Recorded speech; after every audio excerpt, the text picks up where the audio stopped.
નમસ્કાર વિદ્યાર્થી મિત્રો, આજે આપણે નવો tense the present perfect tense એ શીખવાનો છે. હવે આ પ્રેઝન્ટ પરફેક્ટ ટેન્સ એટલે કે પૂર્ણ વર્તમાન કાળ. પરફેક્ટ પૂર્ણ અને પ્રેઝન્ટ એટલે વર્તમાન. તો કે આ ટેન્સ શીખતા પહેલાં આપણે આગળના જે ટેન્સ છે એ જોઈએ કે સાદો વર્તમાન કાળ એને એકવાર યાદ કરીએ. સાદા વર્તમાન કાળમાં આપણે કર્તા જોડે મૂળ ક્રિયાપદ વાપરતા હતા. એ મૂળ ક્રિયાપદ અને જે થર્ડ પર્સન હી, સી અને ઇટ એ ત્રણ જોડે આપણે એસ કે ઈએસ વાળું ક્રિયાપદ વાપરતા હતા. હવે સાદો ભૂતકાળ, તો સાદા ભૂતકાળમાં ભૂતકાળનું રૂપ એટલે કે V2 પાસ્ટ ટેન્સ યુઝ કરતા હતા. હવે આવે છે આ પૂર્ણ વર્તમાન કાળ. તો કે પૂર્ણ વર્તમાન કાળ એટલે આમાં V3 પાસ્ટ પાર્ટિસિપલ્સ એ યુઝ કરવાનો છે. તો હવે પહેલાં એની વ્યાખ્યા જોઈએ કે પૂર્ણ વર્તમાન કાળ ક્યાં આપણે એનો ઉપયોગ કરીએ. તો કે it is used to express the action that started in past but stopped recently. એટલે કે કોઈ પણ ક્રિયા છે આપણે એને વર્ણવી છે, એ શરૂઆત ભલે ભૂતકાળમાં થઈ હોય પણ સ્ટોપ રિસન્ટલી, હાલમાં જ હજી એ ક્રિયા આપણી પૂર્ણ થઈ છે, એ ક્રિયા હાલ પૂરી થઈ છે, અથવા તો અગાઉના કે તાજેતરના ભૂતકાળમાં બનેલી છે અને એ ક્રિયાનો ઉલ્લેખ એ આપણે હવે વર્તમાનમાં કરીએ છીએ, તો ત્યારે આ કાળ વપરાય છે. ઘણીવાર ક્રિયા ઘણા સમય અથવા વર્ષો પહેલાં બની હોય પરંતુ એની યાદ, એની અસર વર્તમાન સુધી હોય, તો એ દર્શાવવા માટે પૂર્ણ વર્તમાન કાળ વપરાય છે. ઉદાહરણ તરીકે એક વાક્ય એમ કહું કે મેં મુંબઈ જોયું છે.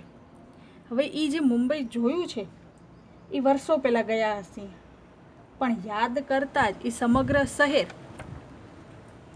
આપણી દ્રષ્ટિ સમક્ષ આવી જાય, કે એ દિવસો યાદ આવી જાય, તો જે એ વાક્યોને, એ અસરને પૂર્ણ વર્તમાન કાળમાં દર્શાવી શકાય. હવે આપણે એની જોઈએ ફોર્મ્યુલા કે આ કાળમાં એની રચના કઈ રીતે, વાક્યોને કઈ રીતે બનાવવા. તો સૌથી પહેલાં એની ફોર્મ્યુલામાં સબ્જેક્ટ પ્લસ હેવ અથવા has plus V3 plus objective વધારાના શબ્દો, એટલે કે જે કર્તા છે એ કર્તા જોડે હેવ અથવા હેઝ મુકાશે. તો હવે હેઝ એ ક્યાં મુકાશે એ જોઈએ.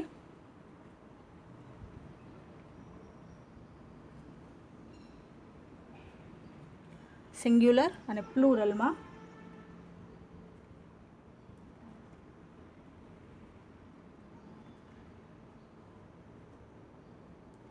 ફર્સ્ટ પર્સન, સેકન્ડ પર્સન અને થર્ડ પર્સન. તો first person singular I, plural we, you, plural you,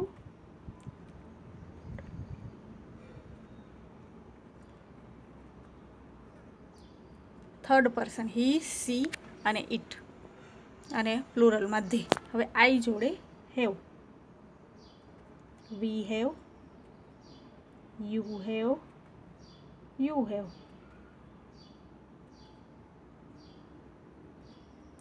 he, she, it, has, they, have. તો કે ખાલી જે third person he, she, it છે એની જોડે હેઝ મુકાશે, બાકી બધેમાં હેવ મૂકવાના છે. તો સબ્જેક્ટ જોડે આ હેવ હેઝ પ્લસ V3 મૂળ ક્રિયાપદનું જે ત્રીજું રૂપ છે પાસ્ટ પાર્ટિસિપલ્સ એ મૂકવાનું છે, અને પ્લસ ઓબ્જેક્ટિવ બધા વધારાના જે આપણા શબ્દો હોય છે એ. તો કે હવે જોઈએ પૂર્ણ વર્તમાન કાળ દર્શાવતા શબ્દો કયા.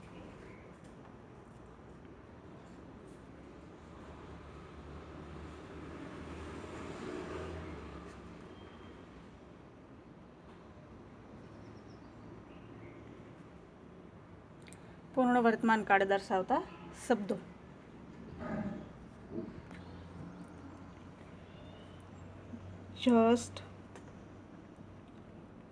જસ્ટ નાઉ, એવર,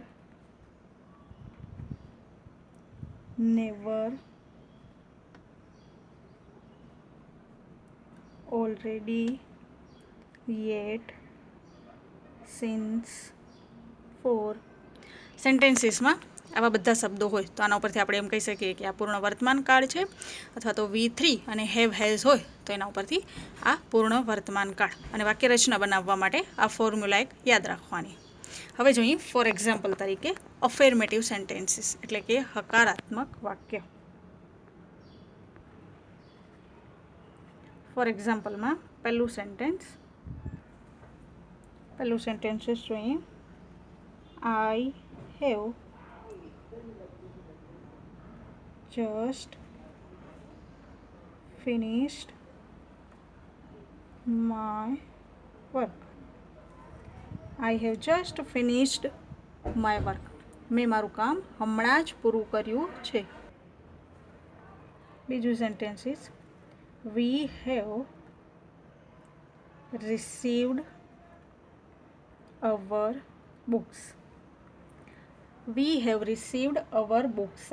અમને અમારા પુસ્તકો મળી ગયા છે. થર્ડ જોઈએ. She has gone out. Out એટલે બહાર. તેણી બહાર ગઈ છે. ફોર્થ જોઈએ. પ્રતિમા has gone to Baroda just now. પ્રતિમા હમણાં બરોડા ગઈ છે. પ્રતિમા has gone to Baroda just now. Fifth જોઈએ.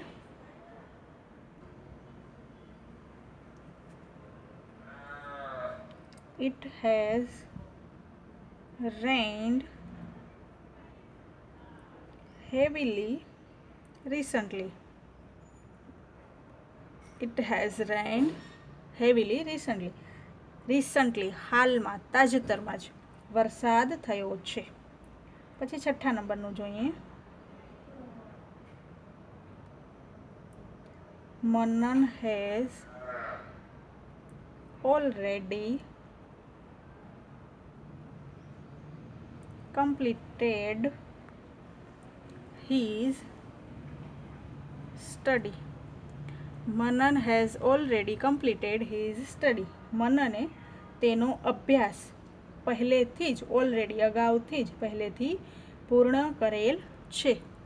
આ અફર્મેટિવ સેન્ટેન્સીસ એટલે કે કર્તા પ્રમાણે હેવ હેઝ પ્લસ V3 મૂકી અને વધારાના શબ્દો. હવે નેગેટિવ સેન્ટેન્સીસ જોઈએ. નકાર વાક્યો. નકાર વાક્યમાં એવી જ રીતે જેમ દરેક કાળમાં આપણે મૂકતા હતા એ જ રીતે નોટ મૂકવાનો છે. નોટ મૂકશું એટલે એ નેગેટિવ સેન્ટેન્સીસ બનશે. તો નેગેટિવ સેન્ટેન્સીસ બનાવવા માટે એની ફોર્મ્યુલા જોઈએ.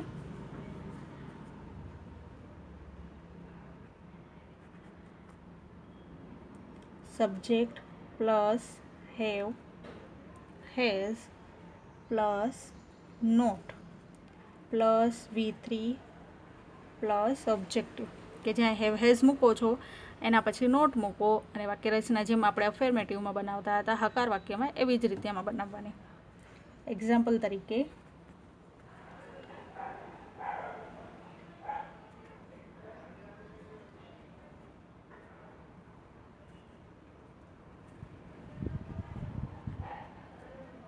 Bharati has gone to Surat. Bharati Surat ગઈ.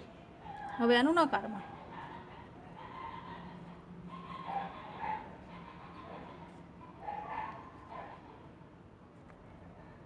Bharati has not gone to Surat. હા, એનું negative sentences Bharati has not gone to Surat. Second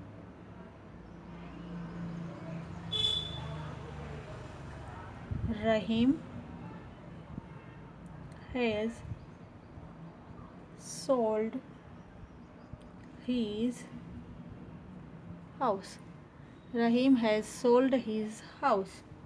નેગેટિવમાં Rahim has not sold his house. Affirmative એમ હતું કે રહીમે તેનું ઘર વેચ્યું, તો રહીમે તેનું ઘર વેચ્યું નહીં.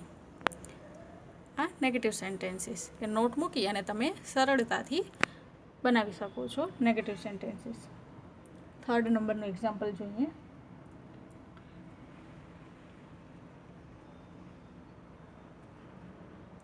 સુનિલભાઈ હેઝ સેવ્ડ હિમ. સુનિલભાઈએ તેને હિમ સેવ બચાવ્યો. નેગેટિવમાં Sunilbhai has not saved him. સુનિલભાઈએ તેને બચાવ્યો નહીં. 4th નંબરનું જોઈએ. He has opened the door. He has not opened the door. આ રીતે તમે સરળતાથી બનાવી શકો છો નેગેટિવ. હવે તો કદાચ આ 4 રૂપ બનાવે એના ઉપરથી તમે 5મું 6ઠું આગળ આવી રીતે તમને સેન્ટેન્સીસ હું આપું તો તમે કદાચ આસાનીથી બનાવી શકો છો એવી આશા રાખું. હવે 5મા નંબરનો જોઈએ. I have written several letters. several એટલે કેટલાક, લેટર્સ એટલે પત્ર, રિટન એટલે લખેલા. મેં કેટલાક પત્રો લખ્યા છે. I have not written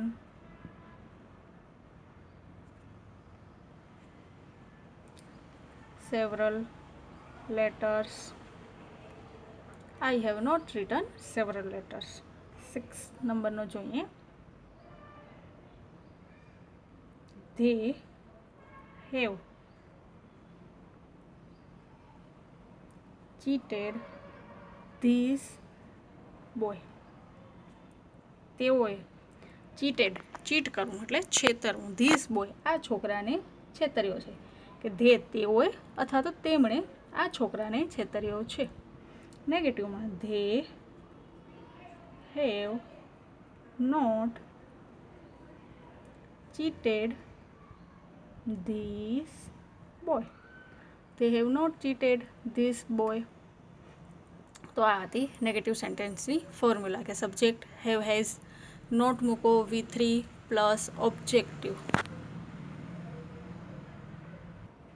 negative સેન્ટેન્સીસમાં શોર્ટ ફોર્મ જોઈએ કે not have not has not ટૂંકું રૂપ શું કે યસ નોમાં આન્સર આપવા છે તો હવે એને શોર્ટમાં આન્સર કેવી રીતે આપવા તો જોઈ લઈએ એના ટૂંકા રૂપો. હેવ નોટનું haven't,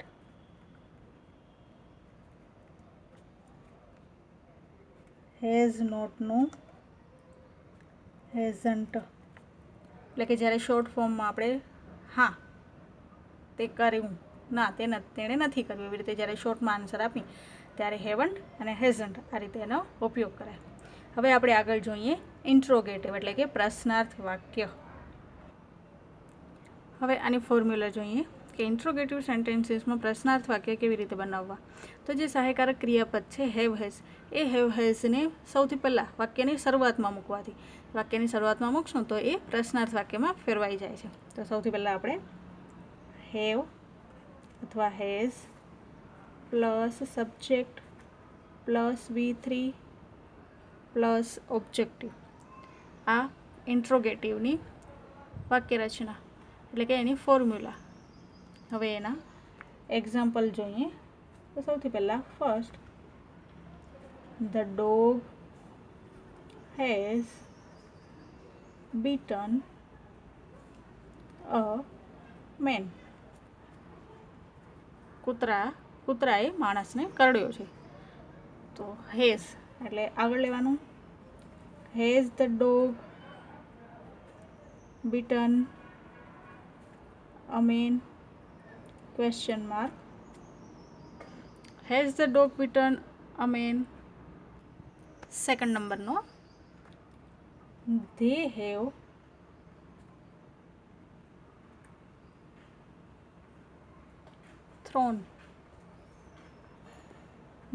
have thrown the ball.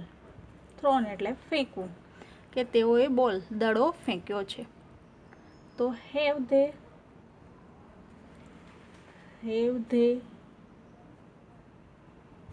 Thrown the ball, શું તેઓએ દડો ફેંક્યો છે? Question mark. Have they thrown the ball. Third, you have completed your study. You have completed your study. તેણે તેની જે સ્ટડી છે એ કમ્પ્લીટ કરી છે. તો have you completed your study?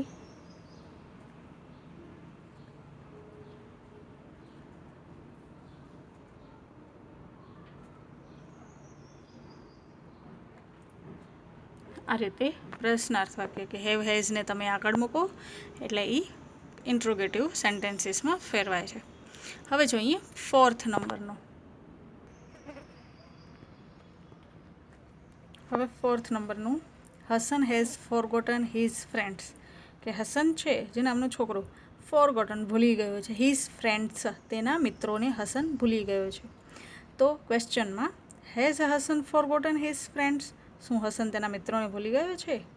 હવે એના શોર્ટમાં આન્સર આપવાના. આ 3 સેન્ટેન્સીસમાં તમને એ બતાવું છું કે yes he has, no he hasn't, કે હા તે ભૂલી ગયો છે હકારમાં, નો હી હેઝન્ટ, ના તે ભૂલી ગયો નથી. ફિફ્થમાં, the children have gone home, બાળકો ઘરે ગયા. Have the children gone home? Yes they have, no they haven't. છઠ્ઠા નંબરનું કે Mukesh has sung many songs. મુકેશે ઘણા સોંગ ગાયા છે. હેઝ મુકેશ સંગ મેની સોંગ્સ, શું મુકેશે ઘણા સોંગ ગાયા છે? Yes he has, no he hasn't. તો આ રીતે યસ નોમાં શોર્ટ ફોર્મમાં કે હેઝનું, હેઝન્ટ, હેઝ નોટ હોય તો હેઝન્ટ અથવા હકારમાં છે તો હી હેઝ, ધે હોય તો હેવ, આ રીતે શોર્ટમાં આન્સર આપી શકો છો અને એના ક્વેશ્ચન બનાવી શકો છો. હવે નીચે 2 સેન્ટેન્સીસ તમને બતાવું છું કે આગળ આપણે જસ્ટ, નાઉ, ઓલરેડી, જસ્ટ એવાળા સેન્ટેન્સીસ જોયા. સિન્સ અને ફોર એનો પણ આ સામાન્ય પૂર્ણ વર્તમાન કાળમાં એનો ઉપયોગ થાય છે. તો કેવી રીતે સેન્ટેન્સીસ એ તમને બતાવું કે Sonal has non him since 2015, કે સોનલ છે હિમ તેમને સિન્સ 2015 એટલે કે 2015થી નોન ઓળખે છે. સોનલ તેમને 2015થી ઓળખે છે. આઈ વેઇટેડ ધેર ફોર 1 hour. હું ધેર ત્યાં 1 hour 1 કલાકથી રાહ જોઈ રહી. મેં ત્યાં 1 કલાક સુધી રાહ જોઈ. એટલે કે આ સિન્સ છે એ તમને ચોક્કસ સમય દર્શાવે છે અને ફોર છે એ 1 કલાક 2 કલાકથી આ રીતે અનિશ્ચિત સમય દર્શાવે છે. તો આ સિન્સ અને ફોર, જસ્ટ, નાઉ, ઓલરેડી, રિસન્ટલી, એવર, નેવર આ બધા શબ્દોનો ઉપયોગ પૂર્ણ વર્તમાન કાળમાં થાય છે. તો હવે તમે આ કાળ જોયા પછી આના સેન્ટેન્સીસ આરામથી એટલે કે સરળતાથી બનાવી શકો છો એવી મને આશા છે. આભાર.